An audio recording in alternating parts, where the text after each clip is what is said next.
Hey guys, it's me Izzy and welcome back to the Izzyverse. Let's talk a little bit about the C2E2 controversy that's going on. More importantly, what's going on this weekend. And just to let everyone know, I was not there. All I could tell you is what I've been told, what I've heard, and quite frankly, my thoughts. That's what we're going to be talking about here today. Let's begin with the book. Ultimate Fallout number 4, a few months ago, was released. This was a reprint version of the original book that came out several years ago. Features the first appearance of Miles Morales Spider-Man. This was a very hot book at its time. A re-release of the book with a special cover by Crain. Now we're talking here. There's nothing really that special about this cover in its original way, other than it was Crain, who was an amazing artist. It's really a homage to the original. Black Flag Comics took this book and decided that they were going to, I guess you could say, reissue it, but they decided to upgrade the book. They upgraded the book with a special acetate cover. Thus the reason why we have Acetate Gate, as they're calling it now. They went ahead and took what they said was 750 copies of this book, and they decided to get this book and slap a acetate cover. Now, for those of you who don't know what's an acetate cover, it's really like a hard plastic that's going to go on top of the book, and more importantly, you are able to, put imagery on this acetate, and it has this nice holographic type feel to it. It's a really nice process.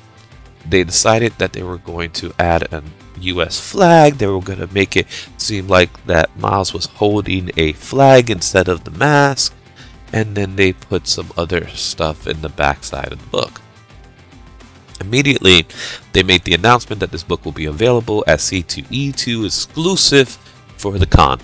Somehow, this book managed to make it to the Hot 10 list, and it came into number 2. In fact, if you go right now, you can see it's still at number 2 as being one of the most popular books that everybody wants. It's not even out yet, guys, and it's already in the Hot 10.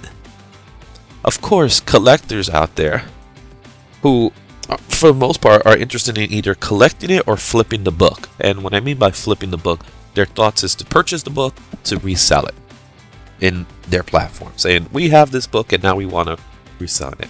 So they buy it at a lower price, and I believe the price of the book was $85, which is fairly decent for a book in this magnitude. Now, this is where the problem happens.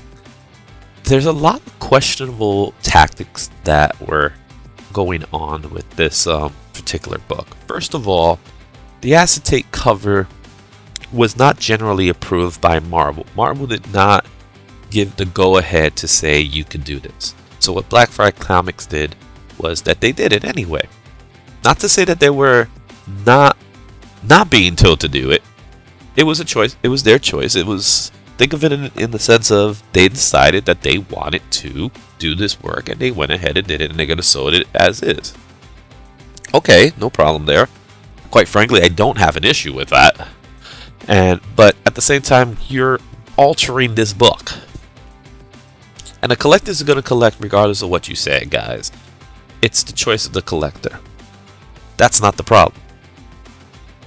Another thing that happened that was very interesting, and I have to say I wasn't sure why they did it, prior to this book being released that day, that weekend, the people over at CGC did manage to obtain several copies of this book and grade it. And they were graded at 9.8, 9.9, and even 10. So there are some 10 graded books of this Ultimate Fallout number 4. Okay, you might be saying, okay, so they graded it. Well, it's a book that was altered, and the people that actually put the acetate on this book, they didn't even bother to take the original staples out to put new staples in. So this book actually has multiple staples. It has, in fact, 4 staples holding the book together. It came back with a blue label. Now, You're probably saying to yourself, what does that mean, for those of you who are not familiar with this process? A blue label means that this is the book as it was intended to be released. Other colors that will come out are ways to give the buyer kind of fair warning that this book was altered, that this book was, that it didn't have that. It got a blue label and it received a 9.8, it received a 9.9, and it even received a 10. Right there, you're saying to yourself, what's going on with this book? Why is this book being graded? Well, it was being graded because of the acetate. And the acetate being that it's a hard plastic. It's very durable, and it's difficult to damage. Why not grade it 9.8? Why not grade it 9? Why not grade it 10? Who knows? This book is on the minds of everyone out there. Everybody going to C2E2 that are specifically going to get this book. There are collectors out there who, we're going, and this is the first thing we're going to go get. They go to the show. They form the line even before the show opens, which is normal, to pick up this book at $85. So they're ready to purchase their books. Now, Black Flag never at any time said that there was a limited quantity that you could purchase. A lot of distributors, a lot of retailers will tell you, hey, there's only a limited quantity of 2 or 5 to purchase. They didn't do that this time. Instead, they were ready. They said they had 750 copies. They said that the book was going to be $85. Come pick it up at C2E2 and it will be yours. Well, doors open. And for the most part, from what I'm hearing, from what I've been told, the book was gone. Now, the question of the day is, hey, how could a book just dramatically disappear? And how could people not purchase this book before? The place hasn't even opened. This is where a lot of people are having big issues. I understand this too. I'm not condoning it, but at the same time, it's a business and it's the way businesses are run, especially in a capitalist society. So I'm not here to argue for it nor against. What ended up happening is, as the term is now being loosely put, social media influencers were able to get their hands on the book prior to the book being picked up. Worst of all, there were some individuals that were sharing this information with others, because what they were going to do, and what they did, and rightfully so, was they picked up multiple copies of this book to be resold at whatnot at a much higher value. 3 times the original price. 4 times the original price. If you were online to pick up this book and you waited patiently for it, only to find out that this book is sold out, you would get upset because someone else skipped the line. There's a great episode of Big Bang Theory where the gang is going to see Indiana Jones and Raiders of the Lost Ark.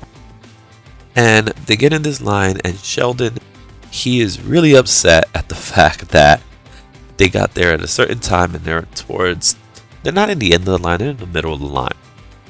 But he's really upset that they're not going to get in, they're not going to get in. Then comes Will Wheaton. Will Wheaton, established actor, known for Stand By Me, Wesley Crusher on Star Trek, The Next Generation. He comes in, he sees the bouncer, or the security guard that is letting people in, and the security guard sees him and says, hey Wes, hey Will, how you doing? And Wes says, hey, you mind me and my friends go in so we can see the movie? Yeah, sure, let's come in. So Will Wheaton skipped the line and got in. And then by the time they made it to the gang, the Big Bang gang, the tickets were sold out, there was no more room, and thus the reason why Sheldon was even more upset. This is a perfect case of what I'm going to call a Will Wheaton skip the line moment. Yeah, I would be upset too if that happened to me. I would be upset at the fact that people came in and purchased the book long before I had. I'll be more upset at the fact that they took and ended up leaving with short boxes of the book. So 75 copies, 100 copies. and then let people know that they did it. I'm sorry, these practices shouldn't be happening this way. At least do it in silence. At least don't share this information. But you did it, and that's what's causing people to be very upset. Now, there could be very much more issues going on in the backside. There could be more things happening. Now, I did mention earlier, like, also what's going to happen this weekend. Well, I'm in Boston right now, and what's going on in Boston is the Boston Fan Expo. It's another con. It's Boston's big convention. Black Flag Comics will be there. Black Flag Comics are waiting to sell new books that they also did and sell it at a rate as well. Will this practice happen again here in Boston? I am not sure.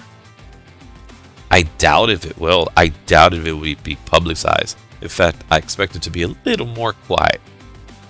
I also expect them not to have 750 copies. My expectations is that there's going to be plenty of more copies. But the damage has been done, and ultimate fallout is out and about. So, Acetate Gate, as we call it. What side am I on? I'm not on either side. I didn't pick a side. I wasn't there. I wasn't a collector in that sense that wanted this book badly. Do I consider myself a collector? Absolutely. But I'm not that type of collector. I'm the type of collector that picks up the book the first time it comes out. I'm the guy that likes to go to his local comic book shop and pick up his book on Wednesdays. That's who I am. That's who I like to support. I'm also the guy that understands the business because I've been collecting comics, reading comics, being in the business as an artist for almost 30 years. Actually, more than 30 years. I've been doing this as a fan and as a professional. You can call me an influencer if you want to. Right now, at this moment, I don't think I am. Right now, I'm just some guy that's on YouTube or on this podcast talking to you. But what I do want to tell you guys is that at the end of the day, people are going to get what they want and it's their prerogative. If you want this book, go pick it up. Personally, I'm okay without it. I don't need it like that. What do you think, guys? What would your take be on this subject? Are you on the side of those that were online that weren't able to get the book? Yeah, I could see that. I could see you having empathy for them. Do you think the influencers were right in doing what they did and then saying it? I'm not sure I would have done it that way. What about Black Flag?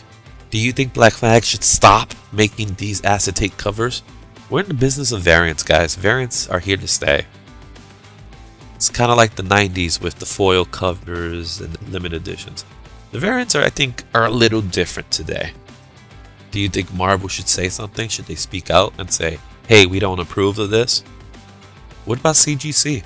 Do you think they will go ahead and do this again in grade books like this? I don't know, guys. I'll tell you one thing. It's going to be managed a little different moving forward. I can tell you that. Anyway, let me let you guys go. Enjoy your day. Enjoy reading comic books. Enjoy collecting comics. Enjoy everything you do about comic books. I know I will, and I'll still do. If you like what you heard, go ahead and rate it. And if you're listening on YouTube, give it a thumbs up. I ask you to subscribe to the Izzyverse. There's a lot more content coming up. Again, I'm in Boston, guys, so I definitely will have footage of the Boston show. And I'll be talking to a couple of people out there.